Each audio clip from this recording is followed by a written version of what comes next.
Hello student, मैं विष्णु दिवाकर। तो जैसे कि आप सभी जानते हैं कि आप लोगों का एग्जाम संडे को है। अब संडे को एग्जाम है तो सिंपल सी बात है भैया, हम लोग तो जो है सैटरडे को पढ़ेंगे, है ना। तो सैटरडे को पढ़ेंगे, इसलिए जो है ये वीडियो आपकी सैटरडे को ही अपलोड हो रही है, जिससे कि आप संडे का एग्जाम अच्छे से दे सकेंगे।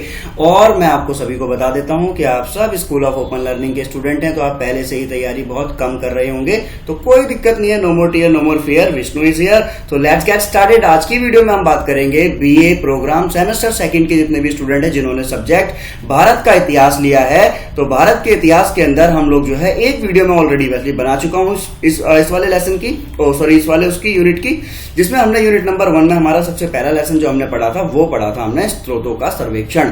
तो स्रोतों का सर्वेक्षण हमने अच्छी तरीके से कंप्लीट कर लिया था।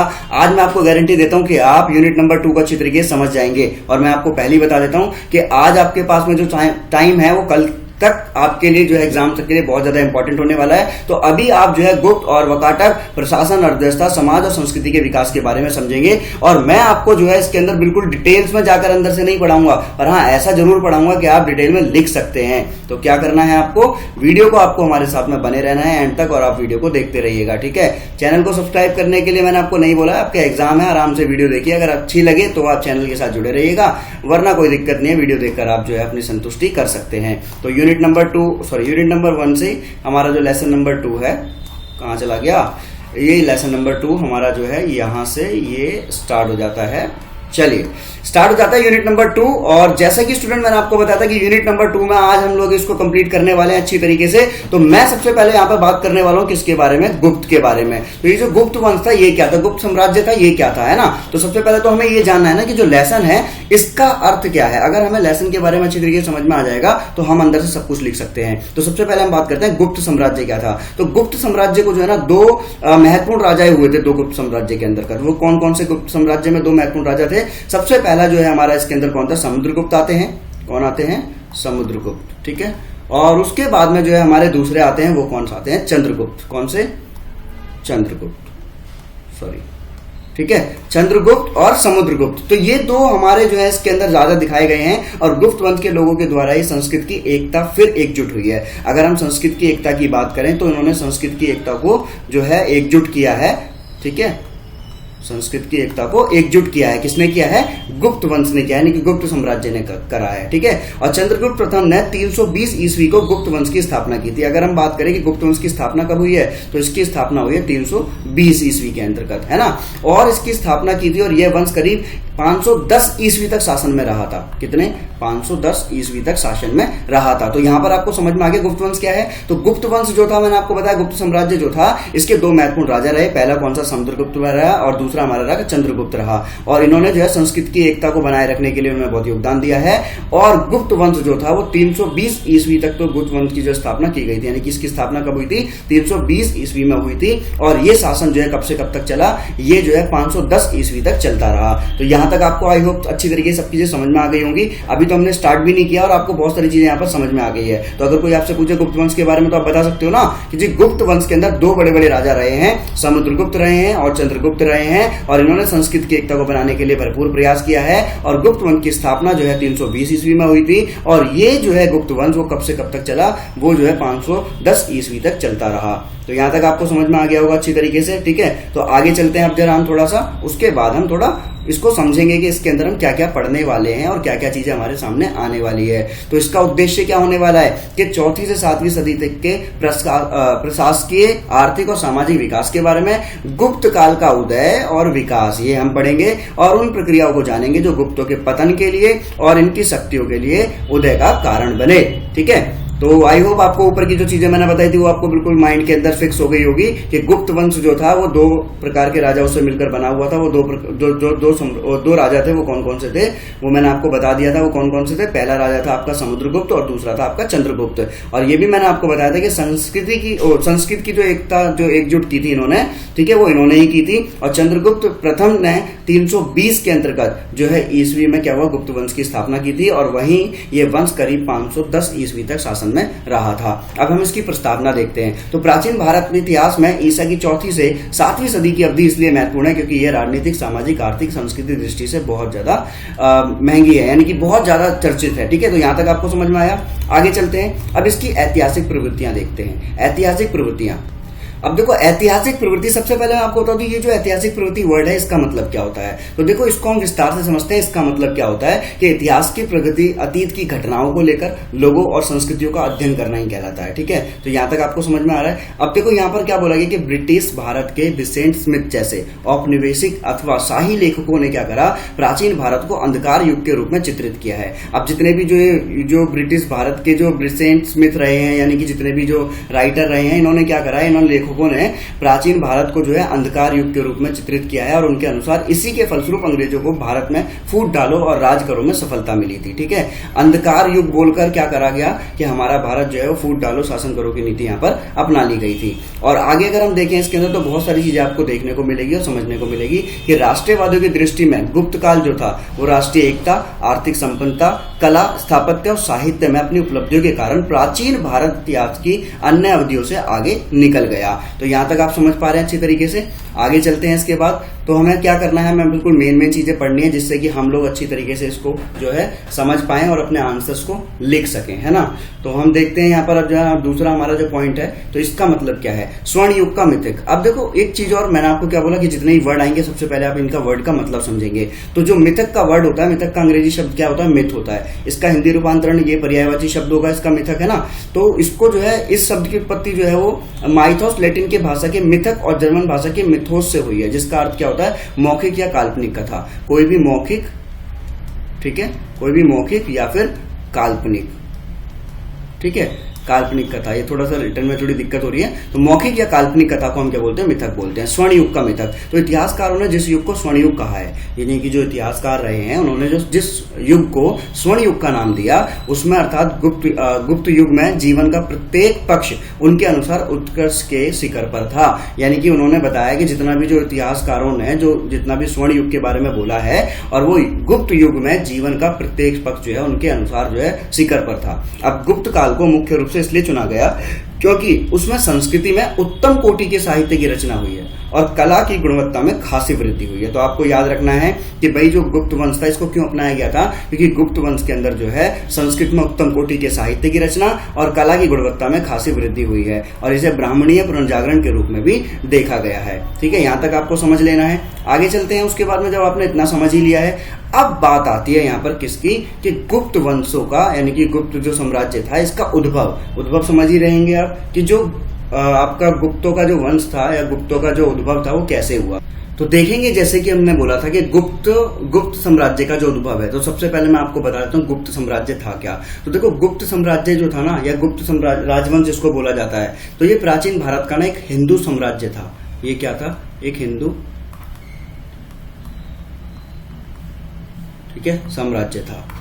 तो एक हिंदू साम्राज्य था, ये आपको समझना जरूरी है, जिसने लगभग संपूर्ण भारतीय उपमहाद्वीपों पर शासन किया। जितने भी संपूर्ण जो भारतीय उपमहाद्वीप थे उन सभी के ऊपर जो है इसने अपनी पावर दिखाई है, यानी कि इसने इस पर शासन किया है। ठीक है, और अगर हम बात करें, इतिहासकार जो है इस अवधि को भारत का स्वर्ण युग मानते हैं। अब इन्होंने क्या बोला इसको, कि इस युग को जो है उन्होंने स्वर्ण युग बोला है। तो यहां तक आप समझ ही पा रहे होंगे और अच्छी तरीके से आपको समझ भी आ रहा होगा कि इसको जो है गुप्त वंश जो था, यानी कि जो गुप्त राजवंश या गुप्त साम्राज्य जिसे कहा जाता है, एक हिंदू साम्राज्य था। और इतिहासकारों ने इस अवधि को क्या बोला है, भारत का स्वर्ण युग भी बोला है। ठीक है ना, इसने क्या बोला है, भारत का स्वर्ण युग। ठीक है, तो यहाँ पर तो ये आपको नॉलेज समझ में आ रही होगी, आप अच्छी तरीके से इसको लिख सकते हैं, जो मैं एक्स्ट्रा में बता रहा हूँ। अब हम बात करते हैं सबसे पहले इसके अंदर का जो भी हमारी चीजें सामने, जैसे कि आपका चंद्रगुप्त प्रथम, ठीक है, चंद्रगुप्त प्रथम, फिर समुद्रगुप्त। ठीक है, इन दोनों के बारे में आपको समझना है, जो कि मैं आपको ऊपर ही बता चुका हूं कैसे करके। मैंने क्या बोला था आपको कि गुप्त साम्राज्य का जो उदय है ना, वो 3री शताब्दी के अंत में हुआ था। कहां पर हुआ था, कौशाम्बी के अंदर, है ना। तो ये याद रखना कि कहां पर हुआ था, इसका जो उदय हुआ था वो कहां पर हुआ था, 3री शताब्दी का जब अंत हुआ और उसके बाद में जो है कौशाम्बी के अंदर जो है इसका उदय हुआ। सबसे पहले हम बात करेंगे चंद्रगुप्त प्रथम के बारे में। तो चंद्रगुप्त प्रथम के राजारोहण के साथ में इस राजवंश का उद्भव हुआ। चंद्रगुप्त प्रथम के राज्यारोहण के साथ में इस राजवंश का उदय हुआ। कब हुआ था? 320 ईस्वी में हुआ था। ऊपर मैं आपको बता चुका हूँ स्टार्टिंग में। उसने अपने राज्य को एक जागीर से ज्यादा विस्तार दिया, है ना। चंद्रगुप्त ने उत्तर बिहार के एक पुराने गण संघ के लिच्छवी परिवार में विवाह किया और इस विवाह ने परिवार की स्वीकार्यता पर भी मोहर लगा दी थी और राजनीतिक दृष्टि से उनके लिए लाभकारी भी सिद्ध हुआ, है ना। तो इतना आप समझ लो अच्छी तरीके से। तो यहां तक आपको क्लियर हो गया। उसके बाद हम चलते हैं आगे कहां पे? समुद्रगुप्त के बाद। तो आपको शॉर्ट नोट्स बनाने हैं। शॉर्ट नोट्स का मतलब क्या होता है कि आपको जो मैं ये पूरी स्टोरी, जो पूरा का पूरा जो लेसन पढ़ाने वाला हूं ना, आपको सिर्फ टॉपिक लिखना है। दो 3 लाइन आपको समझ में आ रही है वो लिखना है, क्योंकि मुझे पता है कि आप डिटेल्स में सब कुछ अपने तरीके से लिख के आओगे, वहां पर आप कुछ भी पेपर का याद नहीं रहेगा आपका जो भी बुक का है। बट हाँ, इतना जरूर है कि जो एसओएल का जो भी कंटेंट है, जितना भी हम जो यहाँ पर हम पढ़ रहे हैं एसओएल के अंदर, ठीक है, तो इसमें से आपको एटलीस्ट 2 से 3 लाइनें भी अगर आपको याद रहेंगी ना टॉपिक वाइज, तो भी आप आराम से नंबर ले लोगे। अब हम बात करते हैं किसकी? समुद्रगुप्त की। तो देखो, समुद्रगुप्त का दावा था कि उसके पिता ने लगभग 335 ईस्वी में अपना उत्तराधिकारी नियुक्त किया था। उनका मानना यह था। अब एक अशोक स्तंभ जो अभी इलाहाबाद के अंदर है, इससे अंकित हरिशेन द्वारा रचित उसकी लंबी प्रशस्त उसके शासन काल की आधारभूत जानकारी प्रदान करती है। यानी कि जो यहाँ पर अशोक स्तंभ है, तो ये जो है अशोक स्तंभ अभी बताया गया है कि हरिशेन द्वारा रचित एक लंबी प्रशस्त शासन काल की एक आधारभूत जानकारी जो है वहां से मिलती है आपको, ठीक है। तो ये आपको बस थोड़ी सी चीजें आपको यहाँ पर समझ लेनी है और उसके बाद में आप आराम से लिख सकते हैं, ठीक है।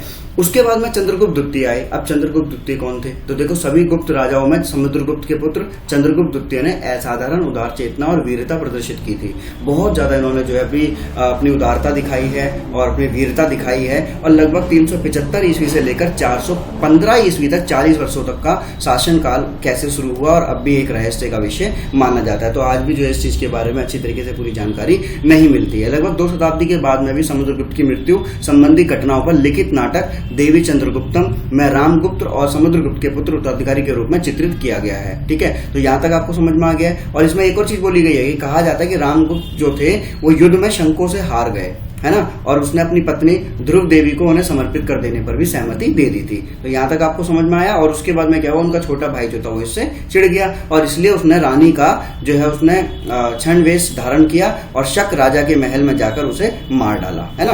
तो यहां तक आपको थोड़ी चीजें आपको बस समझ में आनी चाहिए जिससे कि आप अपने आराम से पेपर को पूरा कर सकें। अब बात आती है किसकी? अब यहां पर हमारी बात आती है कि वाकटक वंश क्या था, ठीक है। तो वाकटक जो वंश था आपका, तो वाकटक के बारे में आपको समझना है अच्छी तरीके से। वाकटक वंश क्या था? तो ये जो वाकटक वंश था आपका, इसको मैं आपको समझाऊं उससे पहले आपको क्या करना है, सबसे पहले आपको ये समझना है कि जो वाकटक वंश है, ठीक है, ये है क्या। क्योंकि हम क्या कर रहे हैं, सबसे पहले हम उस चीज को समझ रहे हैं कि ये चीज है क्या, क्योंकि जब तक ये समझ में नहीं आएगा तो शायद हम कुछ भी समझ नहीं पाएंगे, है ना। तो वाकटक वंश को पहले समझना है। तो देखो यहाँ पर मैं आपको बता देता हूँ कि जो वाकटक वंश है वो है क्या। देखो अब ये शब्द था, इसका जो प्रयोग है ना वो सबसे पहले कहां पर हुआ है, वो प्राचीन भारत में हुआ है ना। सबसे पहले जो है प्राचीन भारत के एक नागवंशी राजवंश के लिए किया जाता था, यानी कि नागवंशी राजवंश है उसके लिए जो है वाकटक शब्द का प्रयोग किया गया है। और 3री सदी के मध्य में 6ठी सदी तक शासन किया इन्होंने, ठीक है। 3री सदी से लेकर जो है 6ठी सदी तक जो है इन्होंने शासन किया है वाकटक वंश ने। और उस वंश को जो है इस नाम से क्यों संबोधित किया गया, इसके पीछे एक कारण है। इस प्रश्न का सही उत्तर देना तो जो है बिल्कुल भी यहाँ पर जो है संभव नहीं है, क्योंकि बहुत कठिन है, क्योंकि किसी को नहीं पता कि ऐसा क्यों है। शायद जो है वकाट नाम का एक कोई मध्य भारत में कोई स्थान था जहां पर शासन करने वाला वंश जो है वाकटक कहलाया और इसीलिए इसको वाकटक का नाम दे दिया गया। आई होप आपको यहाँ पर चीजें समझ आ रही होगी। थोड़ा और समझते हैं इसको तो अच्छी तरीके से मैं आपको बता दूं कि जो वाकटक वंश है ना, एक्चुअल में जो इसकी स्थापना हुई थी वो 255 ईस्वी के अंदर जो है यहाँ पर हुई थी। और इस वंश का सबसे प्रसिद्ध शासक जो राजा था वो प्रवरसेन प्रथम था। जो इसका सबसे ज्यादा जो प्रसिद्ध राजा था उसका नाम क्या था, प्रवरसेन प्रथम, ठीक है। यहाँ तक आपको समझ में आ रहा होगा।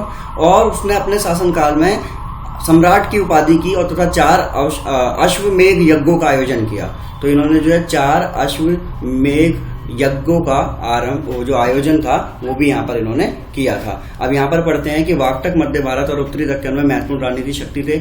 और हम देखेंगे वाकटक राज्य के अभ्युदय के 3 स्थायी दौर पाते हैं। पहला पूर्वी वाकटक शाखा नंदवर्धन वाट्टशाखा और तीसरा पश्चिमी विदर्भ में वत्स गुल्म शासन के वाक्टक। ठीक है, इन तीनों के बारे में हम यहाँ पर इस चीज को समझेंगे और बाकी आपको समझने की जरूरत नहीं, जो मैंने आपको बताया वो चीज आपको समझनी है कि जो इसकी जो है स्थापना जो है प्राचीन समय में हुई है, प्राचीन भारत के अंदर, और 255 के अंदर एग्जैक्टली इसकी स्थापना बताई गई है। और इसका एक एक्चुअल वर्ड जो है अभी तक नहीं समझ में आया है कि भाई ये किस लिए यूज होता था, परंतु वहां पे बोला गया है कि वहां पे एक शासन था, तो उस शासन के आधार पर जो है वहां पर कोई एक जगह थी, उसका स्थान था और इसीलिए इसको ये नाम मिल गया था, है ना। तो इतना भी आप लिख लोगे ना तो आपको बहुत अच्छी तरीके चीजें समझ में आ जाएगी। अब गुप्त प्रशासन की बात करें तो इसको हम जल्दी जल्दी समझ लेते हैं, क्योंकि टाइम हमारे पास बहुत ज्यादा कम है। तो देखो, आपको पता होगा कि टाइम कम है, इस वजह से हम लोग जो है वीडियो को बहुत तेजी से बना रहे हैं, और जो चीजें मैं आपको बताता जा रहा हूँ ये चीज आप अपने जो है पेज पर और किसी भी नोटबुक पर आप नोट डाउन करते रहिए, जिससे कि आप लोग जो है लास्ट पेपर में आपको ज्यादा देरी ना लगे। अब गुप्त प्रशासन की बात करें तो गुप्त राजाओं ने अनेक उच्च उपाधियां जैसे कि महाराधिराज, परमेश्वर आदि धारण की थी, लेकिन पश्चिमवर्ती शासकों के मामले में ये उपाधियां अतिरंजित हो गई, और क्योंकि उनके दावेदार पूर्ववर्ती शताब्दियों के महान राजाओं की तुलना में सीमित राजनीतिक सत्ता के अधिकारी थे।